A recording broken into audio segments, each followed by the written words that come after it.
Queridos, paz do Senhor Jesus. Eu imaginava que hoje teríamos dificuldade com a presença de alguns irmãos. Muitos têm moto.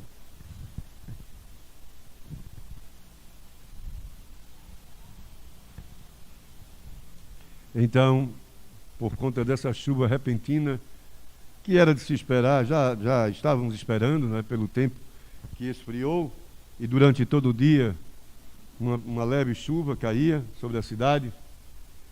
Então esperávamos isto, imaginávamos isto. Mas aqui estamos, juntos, adorando, louvando ao Senhor. Por favor. Louvando, adorando ao Senhor. Obrigado. Autoridade e poder de Jesus sobre a vida. Autoridade e poder de Jesus sobre a vida.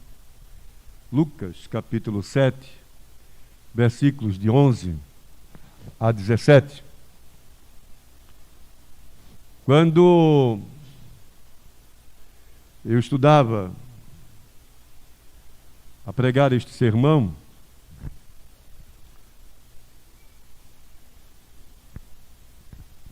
eu pensava no valor de uma vida humana. Diz assim a palavra de Deus, Lucas, capítulo 7, do versículo 11 ao versículo 17.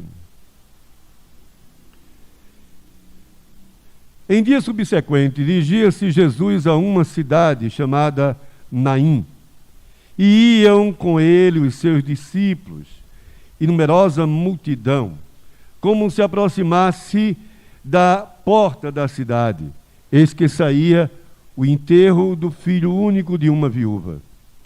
E grande multidão da cidade ia com ela. Vendo-a, o Senhor se compadeceu dela e lhe disse: não chores. Chegando-se, tocou o esquife e, parando os que o conduziam, disse: jovem, eu te mando, levanta-te. Sentou-se o que estivera morto e passou a falar. E Jesus o restituiu à sua mãe. Todos ficaram possuídos de temor e glorificavam a Deus, dizendo: grande profeta se levantou entre nós e Deus visitou o seu povo. Esta notícia a respeito dele divulgou-se por toda a Judeia e por toda a circunvizinhança. Qual o valor de uma vida? Eu copiei, não é uma pesquisa minha, mas achei interessante uma ideia que apresenta uma ilustração, ou não seria bem uma ilustração, um registro real, quando diz que com a gordura de um homem, do corpo humano, essa gordura só daria para fazer o equivalente talvez a 7 sabonetes. Eu achei interessante. E aí continuei a ler o texto, e o texto dizia que com o magnésio no seu corpo, no corpo do homem, do ser humano, só daria para tirar uma única foto. E eu disse: oxe. E aí comecei a continuar a leitura. E dizia que com o açúcar em nosso corpo, só poderia adoçar uma xícara de café. Que coisa! E mais ainda, dizia que com o ferro em nosso corpo, no corpo do homem e da mulher, só daria para fazer um prego, e não muito grande. Qual o valor de uma vida? Quando eu penso nisto aqui e passo a refletir sobre o que aconteceu com aquela viúva, e agora Cristo, ao passar a caminho de Naim, e olhar assim aquele cortejo, eu passei a pensar: qual o valor do corpo daquele jovem? Nenhum. Porque o nosso corpo, se muito serve, quando vem a morte, é para adubo. É para adubo. Se muito serve enquanto estamos vivos, é apenas, poderíamos dizer, uma pequena força eficaz produzida como se fôssemos uma bateria. Como se fôssemos uma bateria. Apenas isto. Mesmo assim, a mulher, a viúva, a mãe daquele jovem, chorava. E a multidão chorava com ela. A perca de um filho. Quando lemos o texto, entendemos que, ao olhar aquele enterro, Jesus Cristo ficou extremamente comovido. Quando olhamos o texto, entendemos que Cristo foi comovido não apenas ou não simplesmente pela morte do jovem, mas com a mulher. É evidente que Cristo sabe, e sabia e sabe o sentido da vida, o significado da vida, o que é viver. Porque ele e toda a Sagrada Letra fala de eternidade. Então, não era a morte em si, mas era a mulher que chorava por um filho. E Cristo, entendemos com o texto, que a sua dor,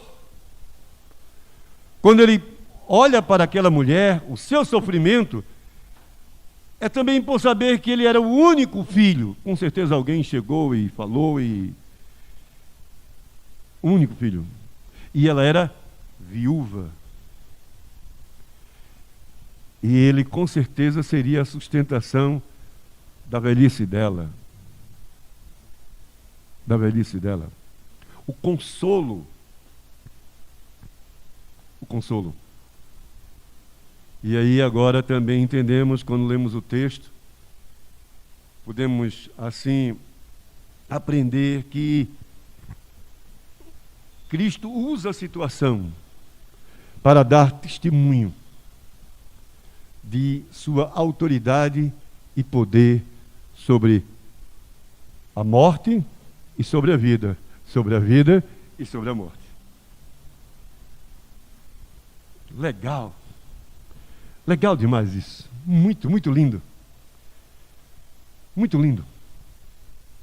Então, irmãos, podemos aprender que Jesus enfrentou a situação da dor. Ele tomou para si posse da dor daquela mulher e da multidão. Mas ele enfrentou esta dor, promovida por aquela morte, a morte daquele jovem. Podemos aprender também que Jesus Cristo, ele queria, e ele quis, e ele assim fez, ele queria devolver a paz ao coração aflito daquela mulher, daquela viúva e da multidão. E podemos aprender que Jesus, ele torna aquele momento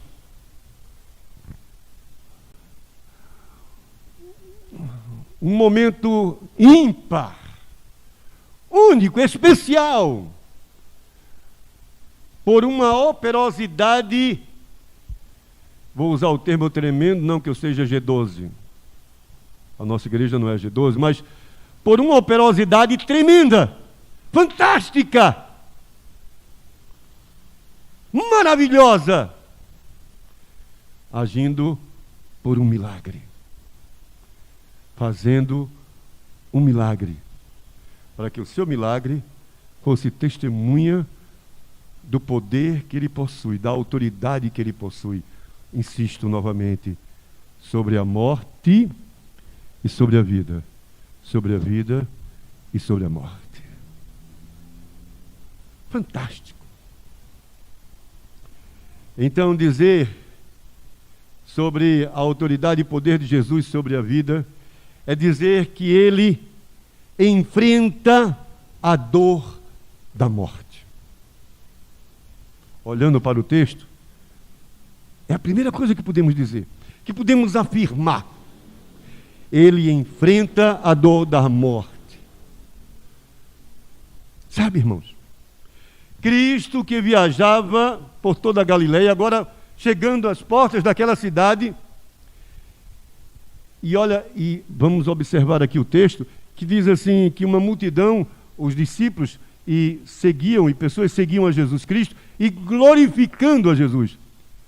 Lucas 7, 11 diz isto, de 11 a 17, que uma multidão seguia Jesus, glorificando a Ele, porque já vinha acompanhando Jesus Cristo em seu milagre, ou em seus milagres, já vinha acompanhando Jesus Cristo em suas obras, em suas palavras. Uma multidão seguia, os discípulos seguiam, e tenho certeza que não eram poucos, e glorificavam a Deus. Mas de repente ele encontra uma outra multidão, e agora essa que seguia Jesus cantava louvores. Essa que vinha ao encontro de Jesus cantava músicas de consolo. Que embate! Que confronto! Que choque! De um lado, uma multidão empolgada, glorificando a Deus. Do outro lado, uma multidão chorosa e cantando louvores de consolo àquela viúva. Muito, muito impactante. Sim, aquele encontro. Era uma mistura, eu pensei, e acredito que de Deus veio esse pensamento. Era uma mistura de sentimentos. Havia naquele momento uma mistura de sentimentos. O louvor. Eu consegui me encontrar no meio daquela situação, como um observador.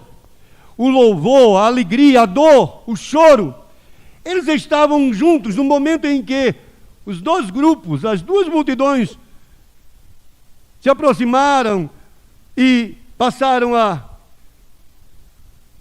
estar entrelaçados, digamos. O louvor, a alegria, a dor, o choro, estavam juntos, lado a lado, e misturado estavam. Esse sentimento passava um pelo outro. E Cristo enfrentou esta dor.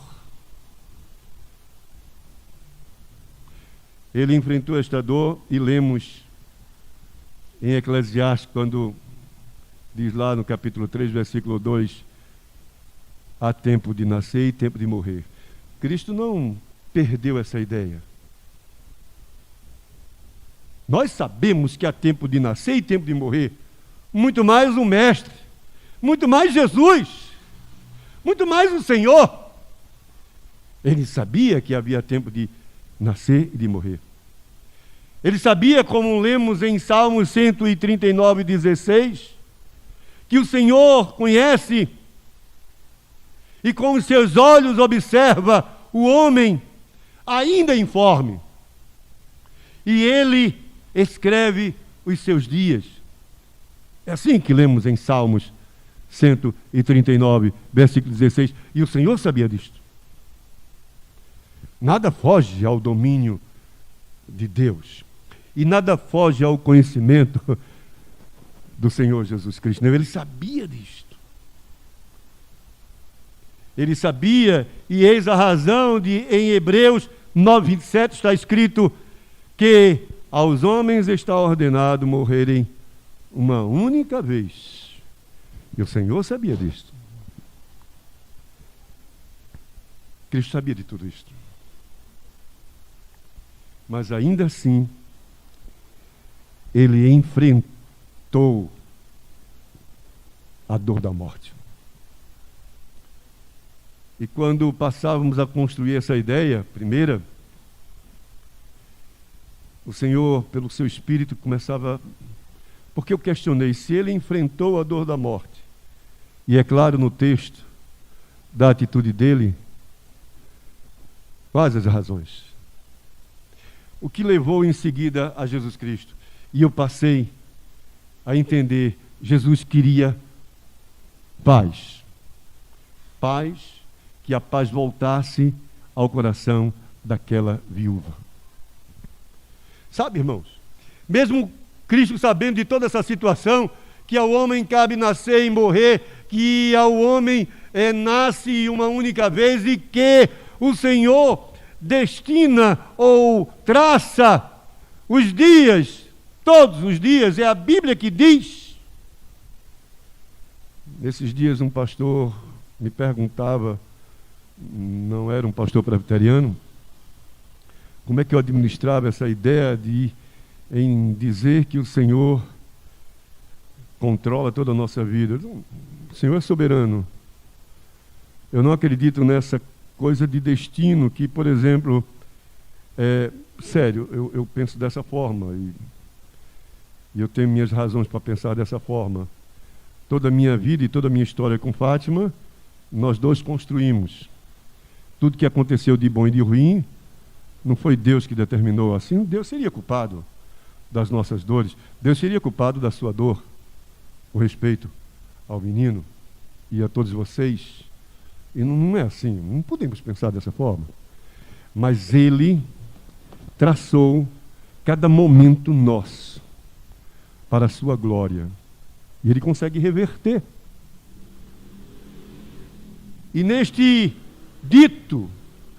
entendimento de que Ele consegue reverter, é que Ele decidiu reverter a morte daquele jovem, mudar aquela situação, tirar o choro daquela mulher, consolar o coração daquela viúva.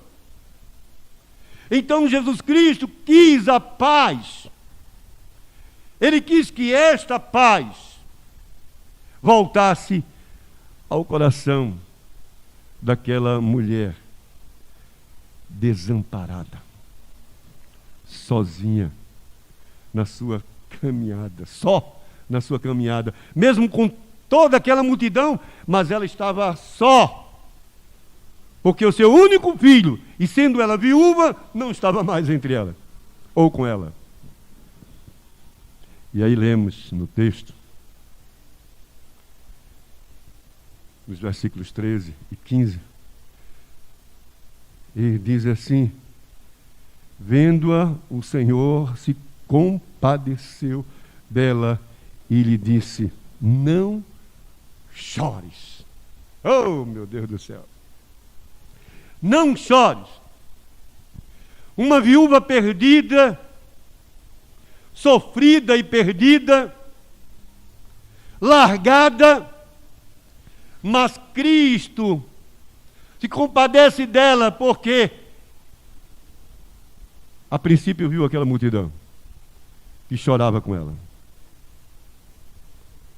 Mas eu tenho certeza também, e eu acredito nisso, que ele também viu a impossibilidade de qualquer um daqueles de suprir a sua necessidade, de atender a sua necessidade, de reverter aquela situação. Nenhum deles tinha. E Cristo viu isto. Ele viu esta impossibilidade. Ele viu o desconforto, ele viu a dor, mas ele viu a impossibilidade de qualquer um outro reverter a situação.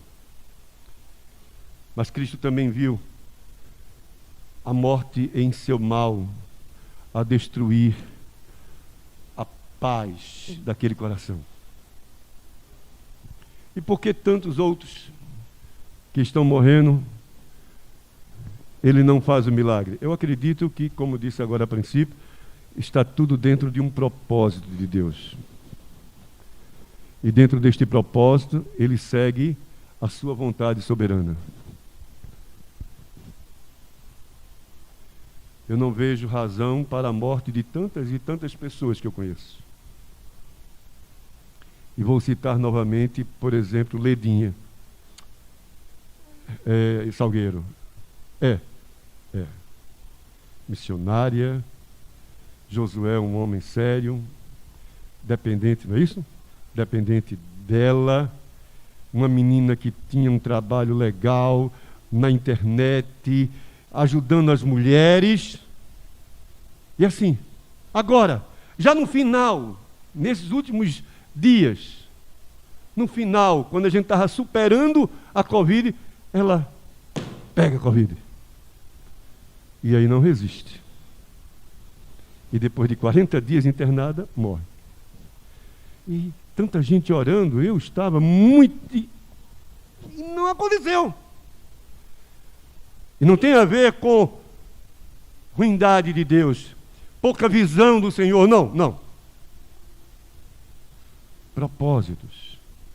E o propósito de Deus, Cristo, naquele momento, era um que iria além da própria multidão, do próprio jovem, de valores humanos, ia por questões espirituais.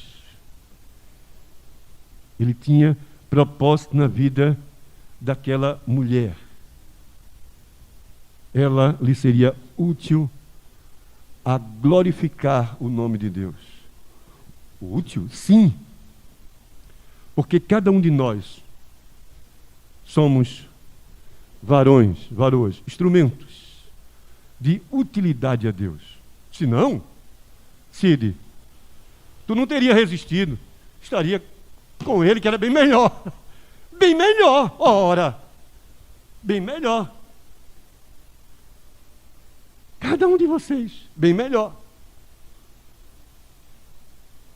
O menino não é mais hoje o filho de Luciano, é o príncipe, herdeiro de Deus. Bem melhor. Mas ele tinha propósitos. E ele diz: não chores. Ele tinha propósito com teu filho, Monteiro. Mas ele também diz: não chores. E é preciso entender isto. Porque quando ele diz não chore, Cristo fala com segurança de quem podia acudir, de quem podia mudar a história, de quem podia transformar aquele momento de dor, de sofrimento, e amparar a mulher. Não chores.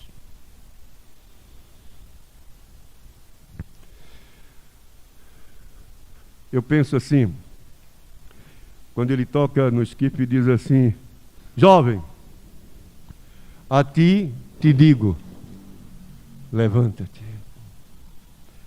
Não chores, mulher, e te aquieta aí. Agora, você que está morto, levanta-te. Vem cá, volta, de volta. Assim, bem redundante, volta de volta para tua mãe. Porque ela está só, ela precisa. Volta de volta para a vida, porque esse milagre vai ser para a glória de Deus. Sabe? Salmos 34, versículo 18, diz que o Senhor está perto dos que têm o coração quebrantado e salva os de espírito abatido. Salva, ele invadiu a vida daquela mulher de coração abatido, porque Jesus Cristo quis devolver a ela paz.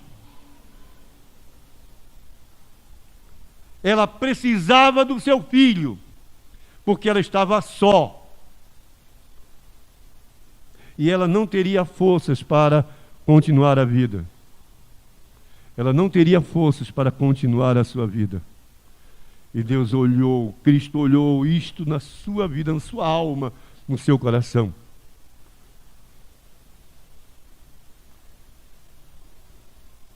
por mais difícil que seja. Alexandre, você tem Rafaela. Não esqueça isto. Não esqueça isto.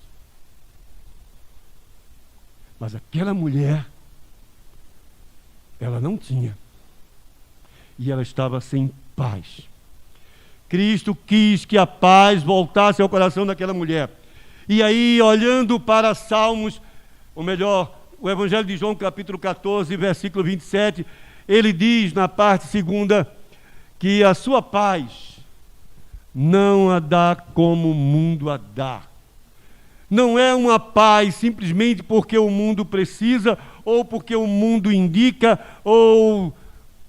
Não. Mas ele a dá como ele quer, melhor dizendo, com um propósito. E ele devolveu a paz àquela mulher. A morte, irmãos, ela era aliás, ela é inevitável. Não tem como não morrer.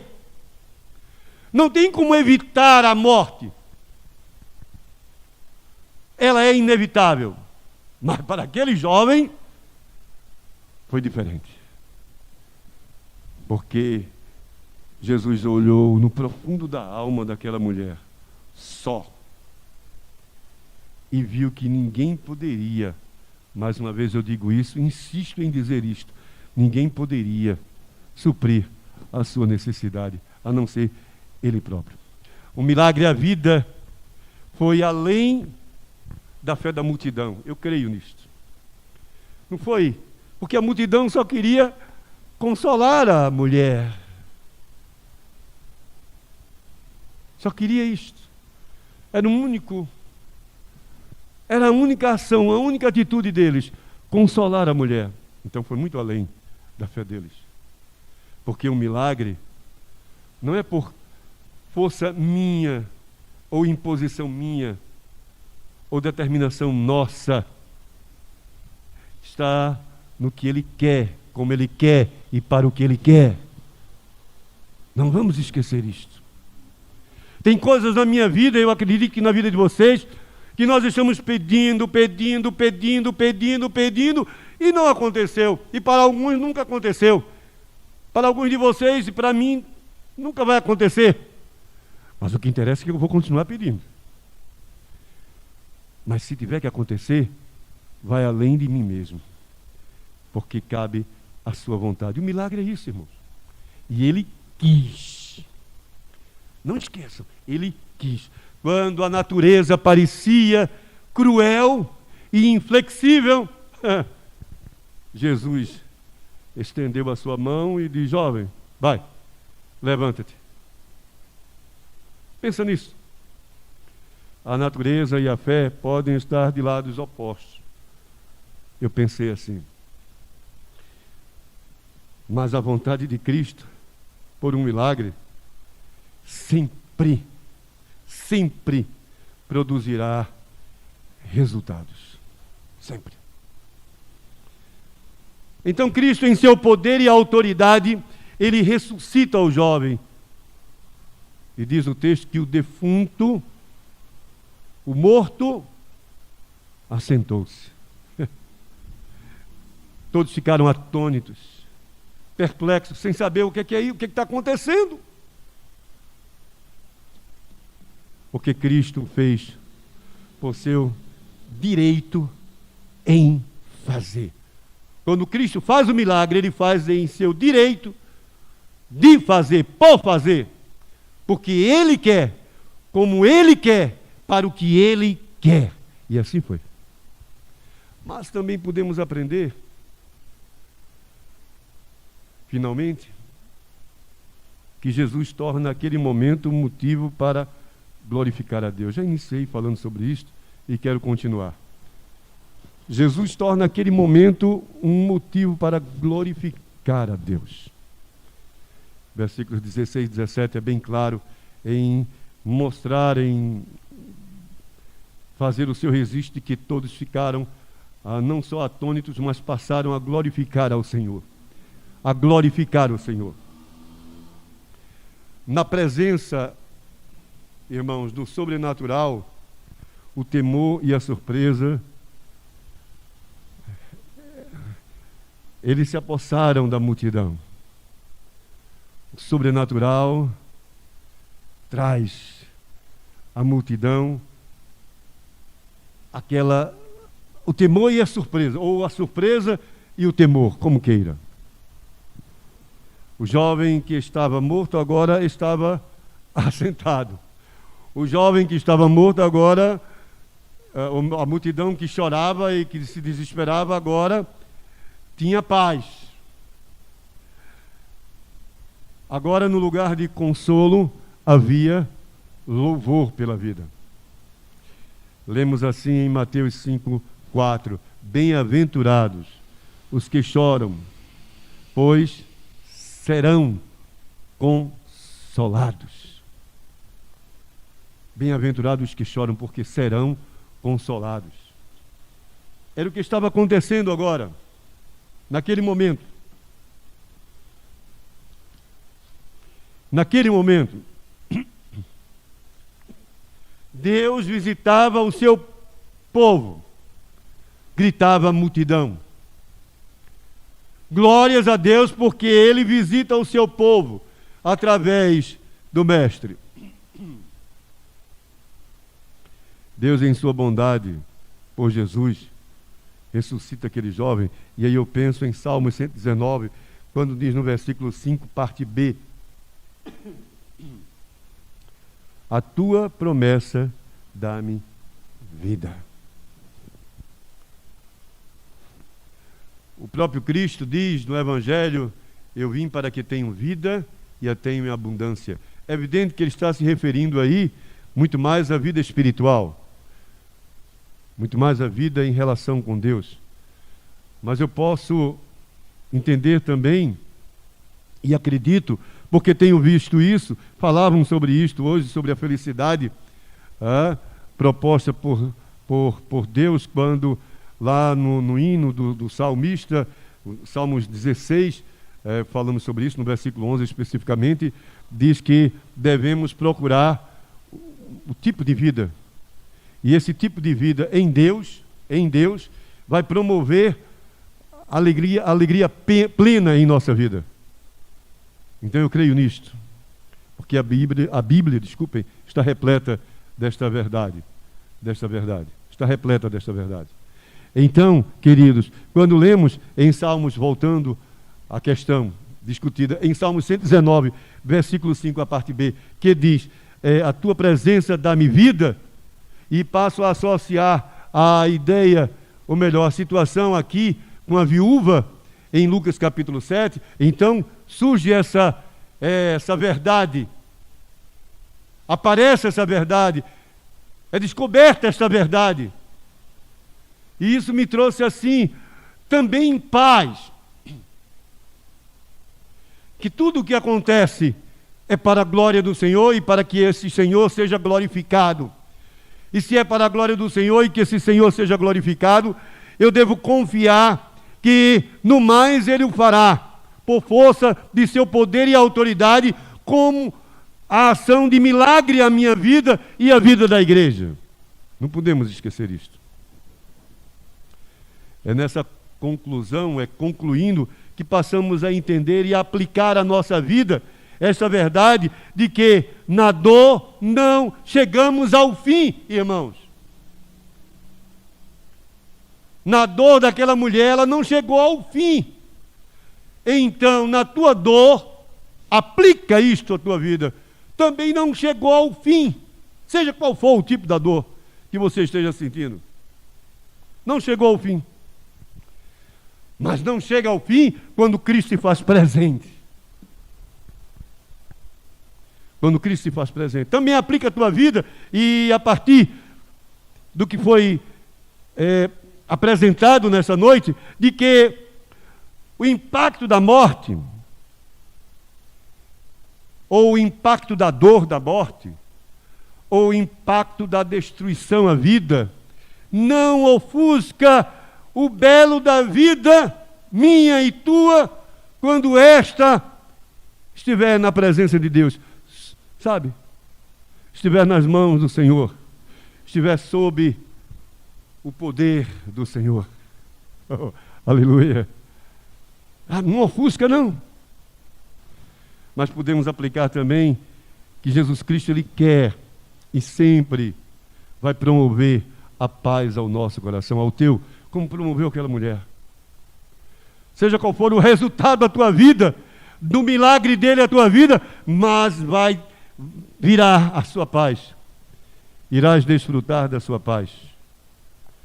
Finalmente também podemos aplicar e trazer a nossa vida como igreja, como cristãos, que com Jesus a dor pode ser transformado em motivo de glórias ao Senhor. Quando você estiver sentindo sua dor, estiver insuportável a tua vida, mas em Jesus Cristo, aplica isto à tua vida. Em Jesus Cristo, com a presença de Jesus, pode ser transformado em alegria, em paz e motivo de glorificar a Deus. Acredita, creia nisto, confia neste Senhor, porque como Ele fez com esta viúva, também pode fazer com você. Amém? Meu Deus e Pai, nós acreditamos que o Senhor tem nas mãos autoridade e poder. Acreditamos que o Senhor é operante a nossa vida por milagres transformadores. A tua operosidade transforma nossa vida caótica em algo belo e agradável de viver. Nós cremos nisto. Faz-nos entender esta verdade. Ajuda-nos em nossos conflitos. Ajuda-nos, ó Deus, quando estivermos experimentando momentos de dores, quando estivermos vivendo crises, quando estivermos sufocados por quase que vencidos, pensando nos conflitos. Senhor, ajuda-nos. Dá a toda a tua igreja, a todo o teu povo, essa experiência de paz em meio à dor. Em nome de Jesus. Como aquela viúva, descrito no texto de Lucas. Senhor, que possamos experimentar o gosto da vida vinda por tuas mãos a todos nós. Em nome de Jesus. Em nome de Jesus.